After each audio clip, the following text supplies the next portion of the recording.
Oke bro, balik lagi bareng gue Yusril dari Bacot Tekno. Nah, di video kali ini gue mau ngebahas ya salah satu rakitan PC yang mana kemarin itu beberapa minggu lalu gue jajan PC ini per part komponennya. Dan mungkin teman-teman tahu juga ya, saat ini kondisinya beberapa komponen lagi naik-naiknya di harga yang nggak masuk akal ya, termasuk VGA, dan beberapa waktu belakang juga RAM juga naik dan lain-lain. Nah mungkin PC rakitan ini bisa jadi referensi teman-teman untuk bisa ngerakit dengan budget yang sekitar 7.500.000 sampai 8 jutaan. Nah budget di angka 7.500.000 sampai 8 jutaan ini ditunjukkan ya untuk teman-teman yang mungkin mau untuk main game ringan yang macam GTA 5 mungkin atau PES 2021. Jadi dengan budget segini itu teman-teman jangan terlalu mengharap bisa main settingan very high ya di game-game yang memang bisa dibilang triple E macam Cyberpunk, terus Far Cry dan lain-lain. Nah untuk spesifikasinya sendiri, PC ini gue pakaikan Ryzen 5 3400G karena yang pertama prosesor ini udah punya integrated GPU yang cukup lumayan ya, Radeon Vega 11, dan udah cukup punya performa yang cukup mumpuni lah gitu di tahun 2021 ini. Dan rencananya kalaupun nanti gue upgrade PC lagi, rencananya Ryzen 5 3400G ini gue jual dan gue bakal upgrade ke Ryzen 5 3600 mungkin atau 3600X yang punya performa yang lebih tinggi dan nggak punya iGPU ya, kalau harga VGA udah normal tadi ya, dan gue mau upgrade PC ini. Jadi gitu. Nah Ryzen 5 3400G ini beberapa minggu lalu ya gue beli di marketplace di toko ijo, kita sebut merek Tokopedia ya. Tokopedia itu sekitar 2.750.000. Beruntung banget gue beli saat itu pada saat prosesor Ryzen 5 3400G ini belum naik sekitar 100-200.000. Karena setelah gue beli ini 1 minggu 2 minggu setelahnya ya, minggu kemarin itu gue lihat harganya itu udah naik di angka 2.900.000-an atau mungkin ada yang jual juga 2.800.000 ya gitu. Jadi ya tergantung tokonya jualnya berapa dan tergantung barangnya ini barang resmi NJT atau yang bukan resmi gitu ya. Jadi perlu teman-teman pilih sebaik mungkin lah gitu. Karena kan nanti ini kan berpengaruh ke garansi. Kalau misalkan teman-teman beli murah dan garansinya non resmi, kalau komponennya bermasalah kan repot juga teman-teman, kan mesti diklaim ke luar negeri atau gimana kan. Jadi baiknya beli yang ngejual dengan garansi resmi Indonesia ya, mungkin NJT atau AMD ya. Nah untuk motherboardnya gue pakai ASRock B450M Steel Legend.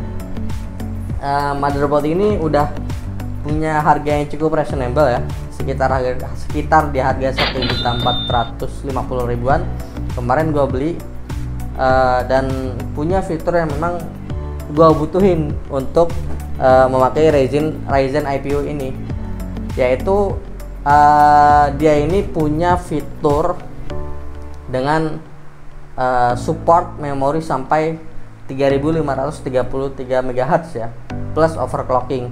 Jadi kan Ryzen IPU ini yang gua pakai itu kan butuh RAM dengan frekuensi yang cukup tinggi ya, karena untuk bisa naikin performa si iGPU-nya ini. Semakin tinggi performa RAM-nya yang dipakai, semakin tinggi juga performa iGPU, walaupun ada limitasi tertentu ya gitu. Nah limitasi di sini adalah 3533 MHz ya. Nah ditambah ASRock B450M Steel Legend ini udah punya fitur RGB-an, yang mana oke lah gitu. Dengan harga segini punya fitur RGB-an tuh cukup bisa dibilang mewah lah ya. Nah oke. Untuk selanjutnya itu RAM ya. Nah di sini gua pakai RAM dari XPG Stacktrek D50. Ini nih ya. Ini nih, kelihatan ya? Nggak blur kan? Oke. Ini ya, XPG Stacktrek D50. Kenapa gua ngambil yang putih? Karena gua mikir untuk nyesuaiin si motherboardnya ya. Jadi kan motherboardnya kan putih. Jadi gua pakai RAM juga putih dan ini punya kecepatan di 3000 MHz ya. XMP 2.0.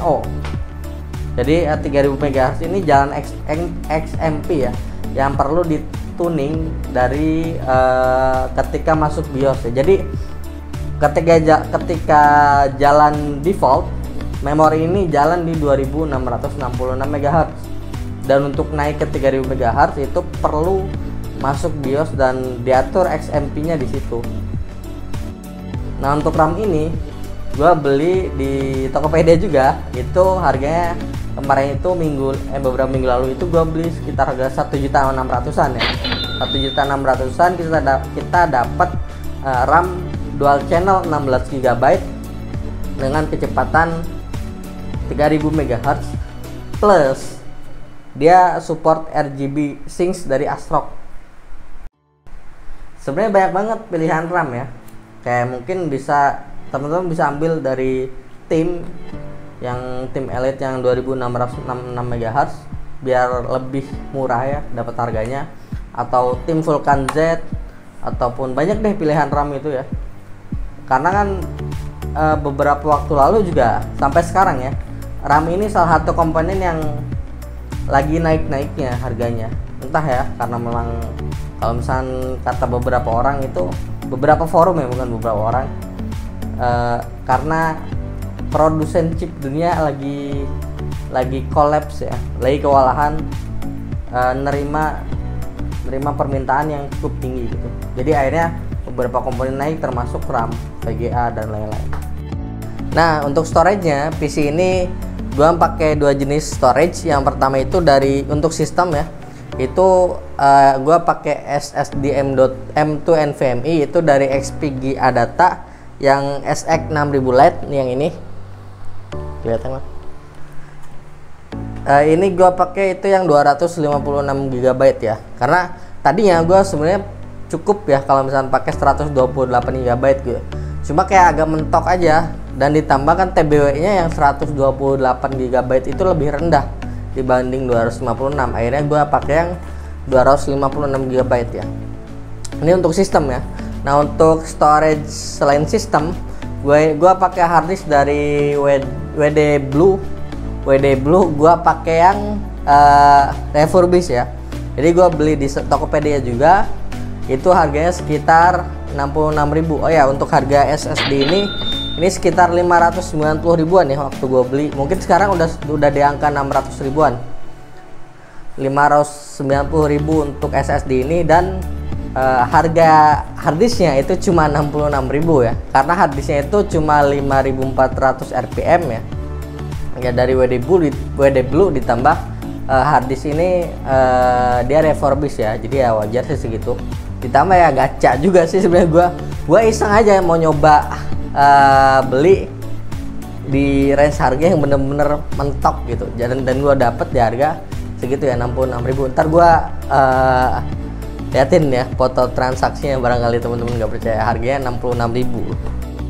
Nah, untuk PSU nya gue make brand Indonesia ya, brand Indonesia yaitu PSU Enlight 400 watt, karena gue mempertimbangkan si prosesor si PC ini nggak pakai VGA tambahan ya, jadi makanya gua rasa 400 watt udah cukup lah.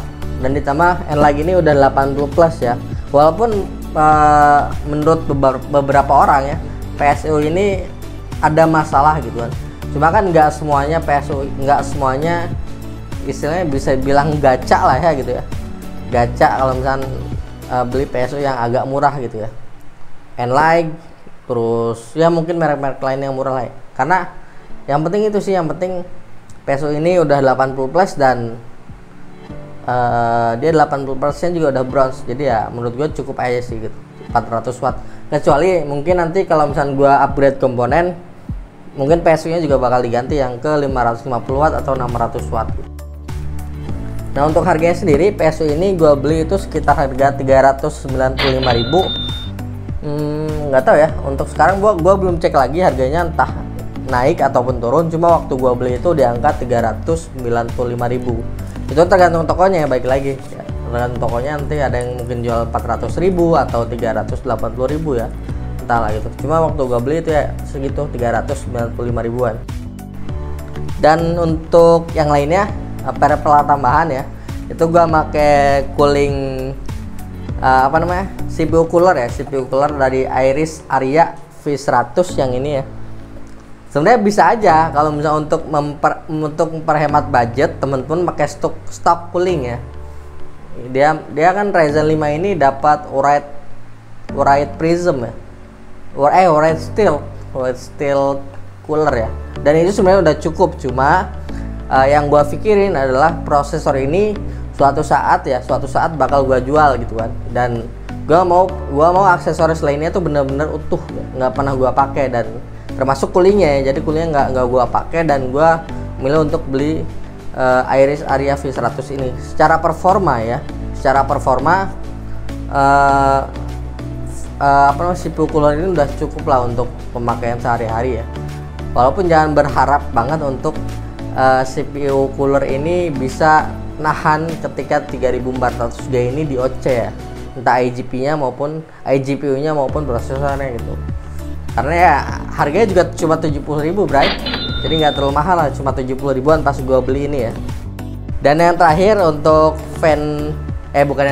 dua terakhir ya, yang fan casingnya itu gua make dari Backcooler ya, Backcooler FX123 ini ya. Ini gua beli 5 piece untuk casing ya, untuk casingnya sendiri ya. Karena untuk maksimalin ini sih airflow nya biar lebih bagus ya gitu. Jadi gua pasang dua itu untuk masuk ke dalam dari depan ya. Lalu ke atas itu di atas itu gua pakai yang untuk keluar. Lalu yang belakang itu gua pakai keluar juga. Jadi 2 masuk 3 keluar ya, ditambah ditambah udara yang keluar dari CPU cooler ya. Jadi ya seimbang lah gitu, gua mikirnya kayak gitu ya. Entah kalau misalkan ada pendapat lain tentang airflow itu ya gimana gitu kan, barangkali ada pendapat mungkin bisa komen di bawah nanti ya. Nah untuk casingnya, PC ini gua pakai casing dari Segotep ya, brand dari negara tetangga ya, negara Malaysia, Segotep Prime H yang ukuran MATX ya. Karena gue pengen ngebuild PC ini dengan bentuk yang memang bisa dibilang compact lah ya. Jadi gue pakai Segotep Prime H yang ukuran MATX ya. Ada 2 tempered glass dari depan sama samping ya. Untuk rincian harganya sendiri, gua total ya dari semua komponen yang gua pakai itu kurang lebih itu sekitar 7.600.000-an. Nanti ada di sini ya jumlah rincian harganya, nanti barangkali gua salah ngomong kan. Jadi sekitar 7.600.000 itu udah satu paket PC ya, PC tapi belum monitor ya. Jadi CPU-nya aja lah istilahnya gitu. Jadi sekitar 7.600.000. Nah untuk performanya gimana? Langsung aja kita tes menggunakan beberapa software ya, 3D Mark dan lain-lain.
Nah, itu tadi ya hasil dari beberapa benchmark sintetis ya di beberapa software, dan gua coba juga tadi di salah satu game yang memang sering dimainkan orang ya, dan sering juga jadi patokan untuk benchmark ya, yaitu GTA 5.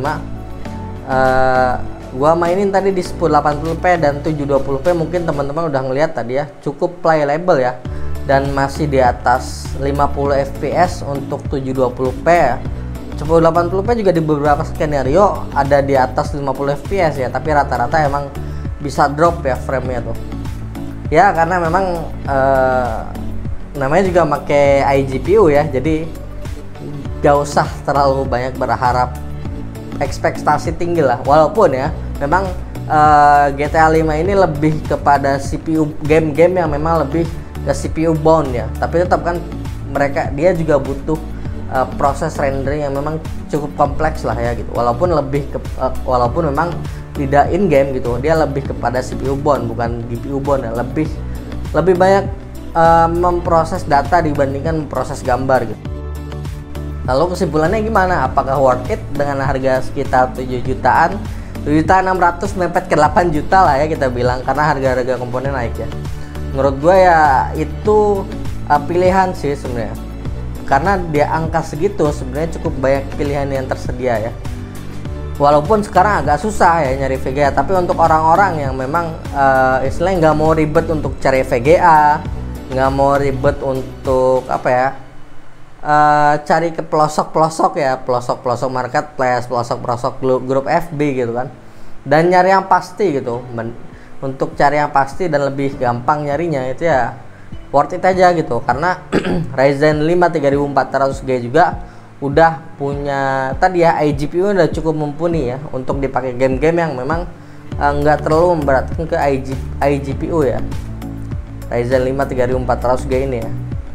Dan juga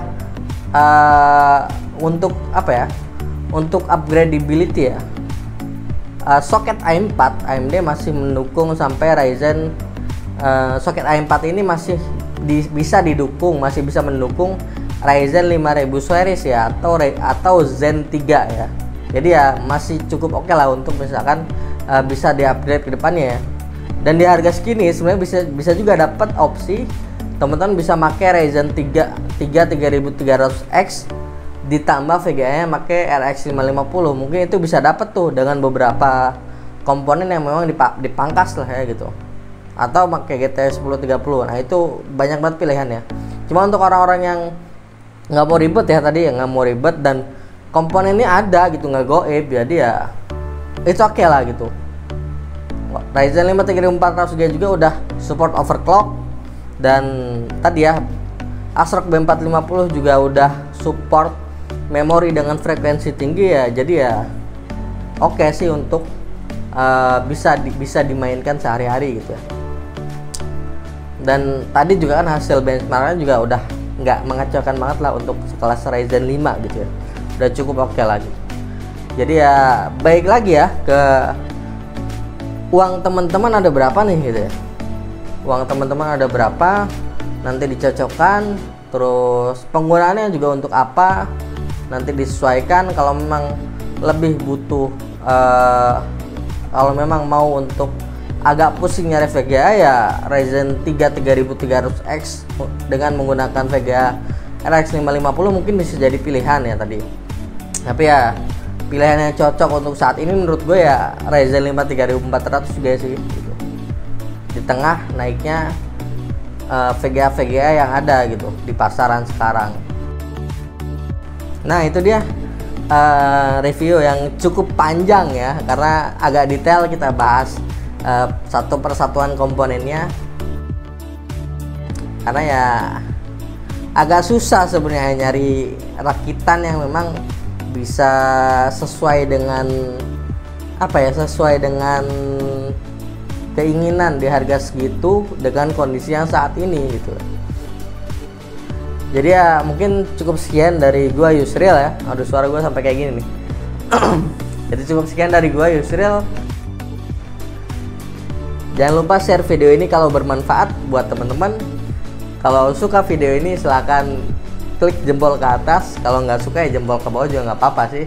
Dan jangan lupa subscribe, jangan lupa nyalain loncengnya biar dapat update-updatean terbaru kami dan buat kami terus berkembang ke depannya. Dan sampai jumpa di next video. Salam teknologi.